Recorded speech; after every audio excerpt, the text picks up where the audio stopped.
Do you know that a single thread of silk, a commodity we often take for granted, was once worth its weight in gold?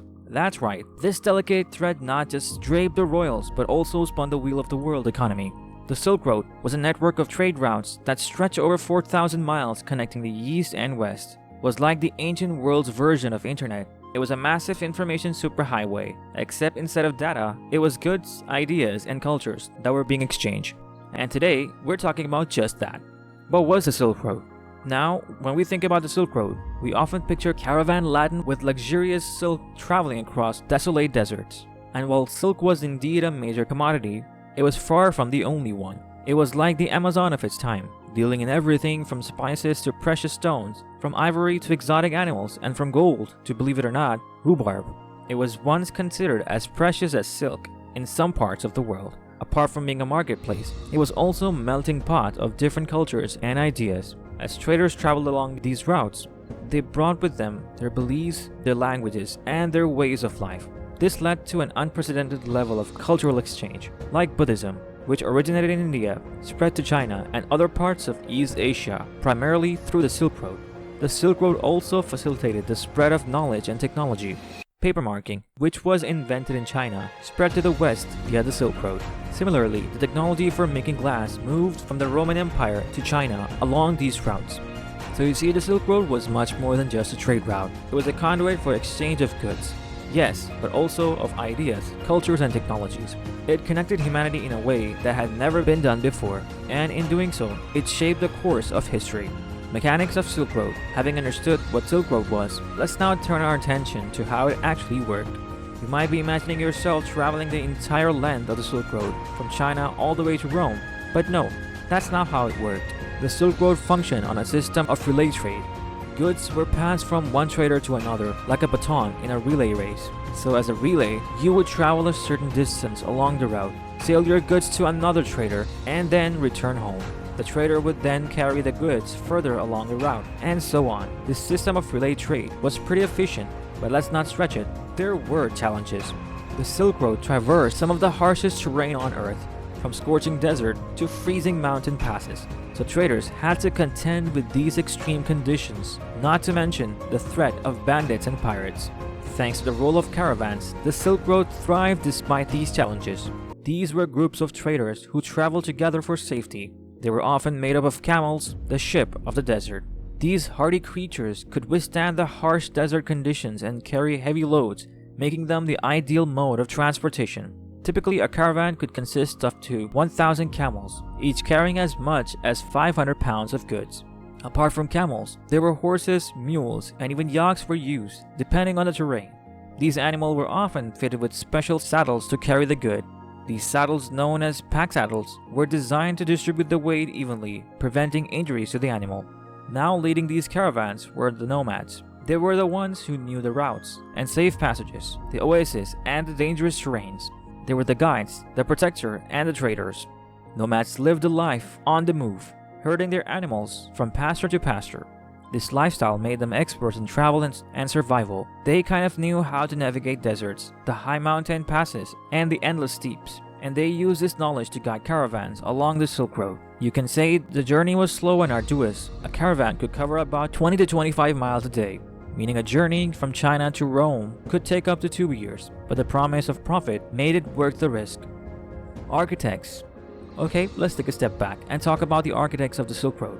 Starting from the Han Dynasty, which ruled China from 206 BC to 220 AD. They were constantly under the threat from nomadic tribes to the north. They needed allies, and they found them in the distant lands of the west. But to reach these allies, they needed a route, and so the Silk Road was born. The Han Dynasty also maintained and protected the road. They built watchtowers and stationed soldiers along the routes to protect traders from bandits. They established rest stations where traders could replenish their supplies. In short, they made the Silk Road a viable and profitable venture. Along important trade routes was Royal Road, stretching over 1,500 miles. It connected the city of Susa, near the Persian Gulf, to the Aegean Sea. It was the longest road to the ancient world, and it played a crucial role in facilitating trades and communication within the Persian Empire. The Royal Road was also a symbol of Persian Empire's might and sophistication. The road was well maintained, with regular stations providing food, shelter, and fresh horses for the king's messengers. It's said that a message could travel the length of the road in just a week, a remarkable feat for the time. Marco Polo. Among the many travelers on the Silk Road, there was one single one whose journey along these ancient routes forever changed the world. His name was Marco Polo, a Venetian merchant, explorer, and a writer who traveled along the Silk Road in the 13th century. His journey, which lasted a staggering 24 years, took him from Venice all the way to the court of Kublai Khan in China. Marco Polo was one of the first Westerners to travel the Silk Road to China and return to tell the tale. His account of his travel, compiled in The Travels of Marco Polo, introduced Europeans to Central Asia and China, eventually sparking curiosity and, you can say, inspiring others. You might be surprised to know that it was not just distance that made Marco Polo's journey so remarkable, but the depth of his observations. He didn't just pass through the lands he visited, he literally immersed himself in their cultures.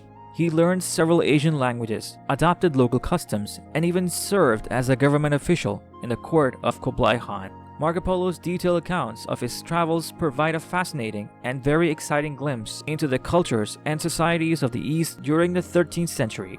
He wrote about the wealth and grandeur of the Chinese civilization, the custom and traditions of the people, and the exotic goods and technologies that were unknown in the West. Marco Polo marveled at the use of paper money in China, a concept that was unheard of in Europe at the time.